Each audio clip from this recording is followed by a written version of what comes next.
From filming inside of a dormant volcano to insurance policies that covered kidnapping, here are some lesser-known facts about 1999's The Mummy. The fictional Rick O'Connell and Evelyn Carnahan certainly deal with more than their share of plagues and curses in The Mummy. The crew and cast of actors, including stars Brendan Fraser and Rachel Weisz, also dealt with a few plagues of their own making the film. Filming out in the desert was no easy task when temperatures often hit 130 degrees Fahrenheit each morning. Not to mention the Moroccan dunes were a cozy home to a host of creeping, slithering creatures. You mean bugs? I hate bugs! A professional scorpion catcher was even stationed on the set, Rachel Weisz told the Birmingham Post. Quite a few people were airlifted out after they'd been bitten by scorpions. They used to have a scorpion wrangler who would collect them in empty Evian bottles, then shake them in front of your face going, "Look what we've found." What is a place like me doing in a girl like this? In an interview with Entertainment Weekly, Brendan Fraser talked about a particularly memorable encounter with a poisonous snake. They sent a memo out describing a type of snake. I think it had yellow dots on it. They said, if you see this kind of snake, do not go near it because if it bites you, at best, they'll amputate your limb. Anyway, there I was, pissing down a rock, and I looked down and there's the yellow dot snake. I was like, I just ran for it. We are in very serious trouble. Sure, The Mummy was a fantastical action-adventure blockbuster movie, but there were grains of historic truth amid all that sand. When director Stephen Sommers wasn't busy animating corpses, he called in the help of noted Egyptologist Dr. Stuart Smith from UCLA. Since no one today was around over 2,000 years ago to hear how people spoke ancient Egyptian. So, Mummy movie star Arnold Vosloo, who played the villainous Imhotep, worked with Dr. Smith to get the dialogue and the lines as accurate as possible. Sommers told Cinefantastique, Dr. Smith really had to coach us. Vosloo was so committed to making his character seem realistic and plausible, he worked for hours into the night, learning lines phonetically over the phone with Dr. Smith. Do, re, mi, fa, sol, la, ti, do. I'm an excellent voice today. The crew was just as committed to creating as many authentic props and sets as possible. Production designer Alan Cameron made long trips to the British Museum to find his inspiration. Cameron said, I spent hours in their library researching Egyptology. I found this amazing volume that Napoleon had commissioned when he invaded Egypt. He had his artists, etchers, and archaeologists catalog all the artifacts and tombs they found in ancient Egypt. It became our art department Bible. Even though The Mummy is set in Egypt, filming for the movie was done in Morocco and London. The Sahara Desert near the city of Erfoud became the background for the desert scenes. The city of Marrakesh became an excellent stand-in for 1920s Cairo, as it had preserved much of its traditional architecture. The film crew took down telephone poles and electrical cables to make the location appear even more like 1920s Egypt. The town hall became the Cairo Museum of Antiquities, which Evelyn promptly destroys in the film. Marrakesh wasn't the only stand-in for another city. Those memorable river scenes in The Mummy were filmed on England's Thames River, and not the Nile, so when Rick shouts out to Benny, Hey, Benny! Looks to me like you're on the wrong side of the river! he's being more accurate than many might realize.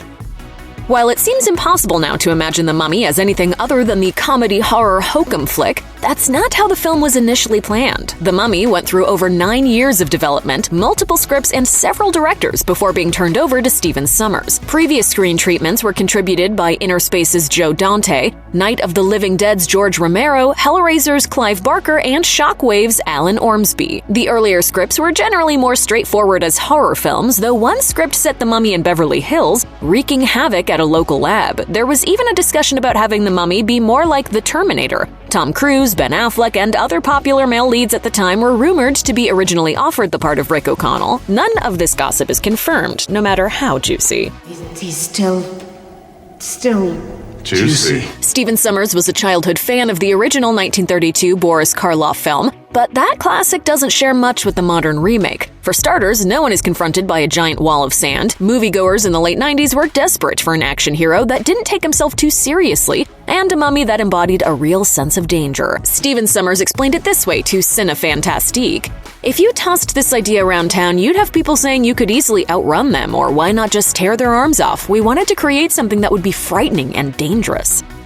Stephen Summers told Cinefantastique one of the reasons Brendan Fraser was cast as Rick O'Connell. At 6'4" and close to 200 pounds, solid rock, Brendan was a big, strong guy who could throw a punch and shoot a gun, but he could also make you laugh and laugh at himself. He has that kind of charm. Oh yeah, this just keeps getting better and better. For the scene in which Rick faces the hangman's noose, Fraser was only needed for close-ups, but in volunteering to do more for the scene, he tells of a complete blacking out. As Fraser recently recalled the incident for Entertainment Weekly, "So, the stuntman took up the tension on the rope and I went up on the balls of my feet. Then I guess he took the tension up again. I remember seeing the camera start to pan around and then it was like the Death Star powering down. I regained consciousness and one of the EMTs was saying my name." Summers disputes this version of events, saying that Fraser is totally to blame.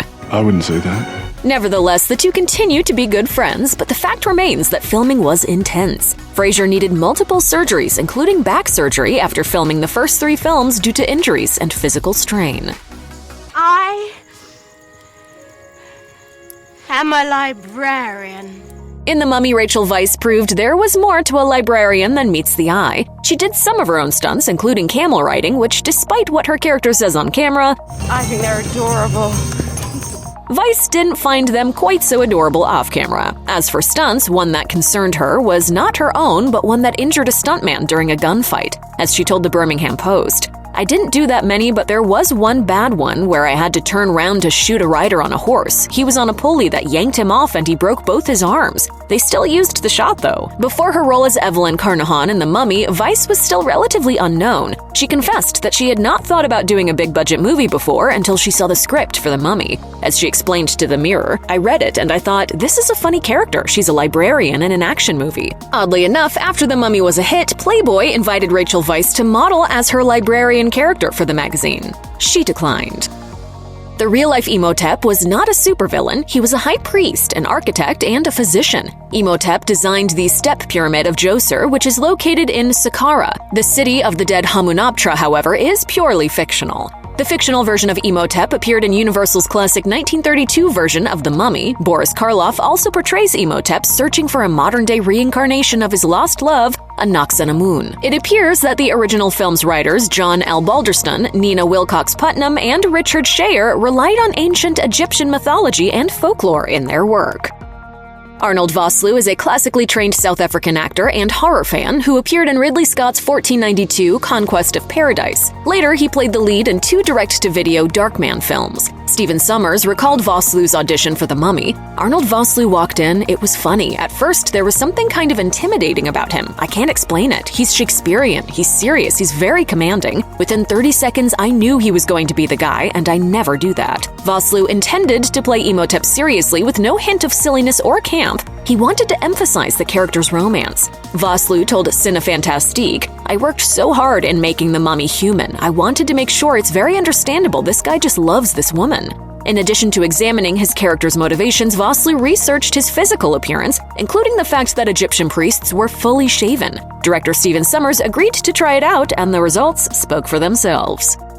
Kevin J. O'Connor played the hilariously evil Benny Gabor, the opportunistic henchman for The Mummy. He had worked with director Stephen Summers before on the action film Deep Rising. O'Connor created many aspects of his character. He told interviewer Jim Conlon Chats that he asked the costuming department for pants that didn't fit. He regretted requesting open-toed sandals after a wriggling creature squiggled under the sand on the first day. One of O'Connor's most popular lines was inspired by the giant sand wall effect, which none of the cast had seen yet. Based on a description, O'Connor came up with this memorable ad-lib.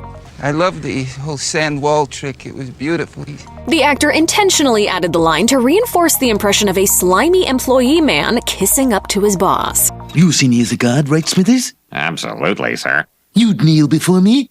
"Boy, would I." Benny became a popular character, and even though he was chewed up by beetles in the first film, Summers talked with O'Connor about the possibility of bringing Benny back for the sequels, reanimated as a discombobulated mummy. In the end, with so much jammed into The Mummy Returns, there was no room for Benny to return to his former spinelessness.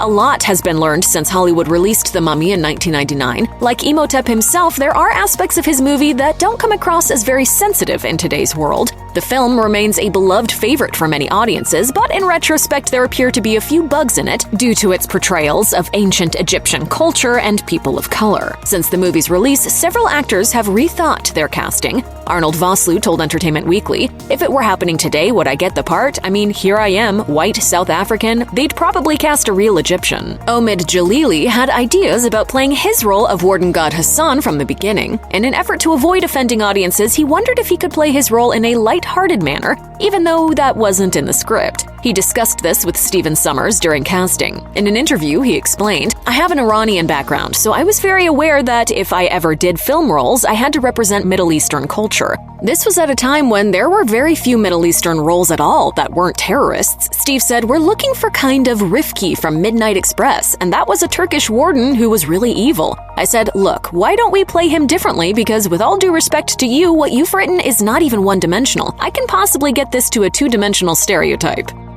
For this film, they found a real volcano, at least a dormant one. Production designer Alan Cameron was up to the task, flying to Morocco and heading out to the dunes of Erfoud, where he discovered the volcano. As Stephen Sommers told Film Scouts, "A city hidden in the crater of an extinct volcano made perfect sense. Out in the middle of the desert, you would never see it. You would never think of entering the crater unless you knew what was inside that volcano." Over the course of 16 weeks, the crew built the city of Hamunaptra out in the desert. These sets were designed to collapse during the final action scenes. Interior scenes were filmed in London's Shepperton Studios. Imagine being responsible for the housing, feeding, health, and safety of over 800 actors, extras, crew members, and even Tuareg horse riders in the middle of the desert. And what if the city wasn't used to handling 800 visitors at once? As co-producer Patricia Carr explained, "It was not easy finding enough hotel rooms in a small desert town which only caters to tourists who stay for one night or two at the most." During location filming, producer James, aka Jim Jacks, actually took out insurance policies for kidnapping. According to Brendan Fraser, the policies were each worth $1 million. Well, that's not exactly loose change. Fraser expressed some concern over the figure, saying, "We were like, so basically you put a bounty on our head?" He's like, "That's one way of looking at it." I only gamble with my life, never my money.